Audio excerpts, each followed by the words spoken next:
This is your Samya. जब मेरे साथ ये इंसिडेंट हुआ था कि वो लड़का मुझे मेरे घर के बाहर से उठा के लेकर था, तब सब लोग मेरे साथ थे। पुलिस ने मेरा बहुत साथ दिया, अवाम ने मेरा बहुत साथ दिया, बट उनमें कुछ लोग थे जिनके ये सवालात थे, आप गई कैसे हैं, आप आई कैसे हैं, आप यकीनन उस लड़के के साथ ताल्लुक में होंगी। पहले मुझे एक बात बताएं कि अगर कोई आपके निकाह में भी हो तो क्या आपको किसी ने इस बात की इजाजत दी है कि आप उसको उसके घर के बाहर से उठाकर गाड़ी में डाल दो? नहीं ना दी है। मुझे एक बात बताएं कि एक तरफ एक लड़की है जो अपने घर वालों की मर्जी से शादी करती है, उसके ससुराल वालों को पता चलता है कि वो एक बेटी को जन्म देने वाली है और वो कैंची से उसकी आंखें नोच लेते हैं और उसको मार देते हैं। एक तरफ एक ऐसी लड़की है जिसको एक लड़का प्रपोज करता है, will you marry me Samia?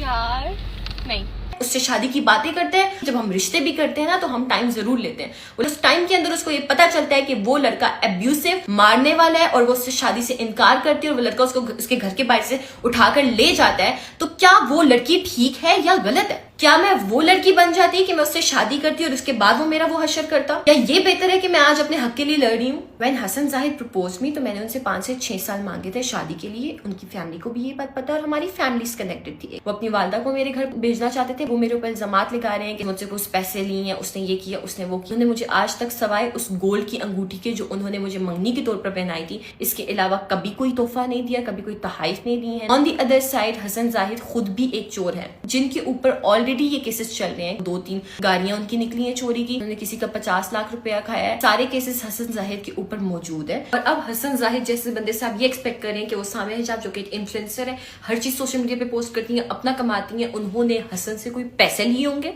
जो कि खुद एक चोर है? अगर वो मुझे मार देता तो आप सब मुझे सपोर्ट कर रहे होते मेरे मरने के बाद, जैसे आप लोगों ने सना के मरने के बाद की थी। तब भी कुछ लोग थे जो ये कह रहे थे सना तो उसके साथ राब्ते में थी। राब्ते में होने का मतलब ये किसने कहा है कि अगर आप पब्लिक फिगर हो तो आपको आके घर के बाहर से उठाकर लेकर कोई चला जाएगा? रिश्ते होते हैं, शादियां होती हैं, मंगनियां होती हैं, निकाह होते हैं, टूट जाते हैं, क्योंकि जब मर्द एब्यूसिव होते हैं तो औरत बर्दाश्त नहीं करती है। आप भी अपनी बहन बेटी की शादी किसी ऐसे मर्द के हाथ में उसका हाथ नहीं देंगे जो उसको मारता होगा। इस बार जो उसने हरकत की है, मेरी माँ अंदर बीमार थी और वो मुझे घर के बाहर से उठा के लेकर जा रहा है, वो बेड से गिरी है, उसके बाद से मैंने इस मामले को हाईलाइट किया। मेरा बोलना बनता है। उस इंसान ने मुझे मेरे घर के बाहर से उठाया है, वो मुझे एसिड अटैक्स की धमकियां देता रहा, उसने मुझे जान से मारने की कोशिश की, मेरे घर में घुसा, उसने मेरा मोबाइल चोरी किया। खुदा का खौफ खाएं, अगर आप मेरे साथ नहीं खड़े हो सकते, कम से कम मेरे लिए इस मुश्किल टाइम को और मुश्किल मत बनाएं। आखिर में मेरी लड़कियों से दरख्वास्त है कि काइंडली डरना बंद करें। अगर आपको कोई डरा रहा है, धमका रहा है, मार रहा है तो स्पीक अबाउट इट, वरना तुम भी उन लोगों में शामिल हो जाओगी जिनकी बस लाशें रह जाती हैं और पीछे से कोई इंसाफ नहीं मिलता। Thank you so much. मैं तुमसे अपने नस्लों तक दुश्मनी करूंगा, नस्लों तक दुश्मनी करूंगा,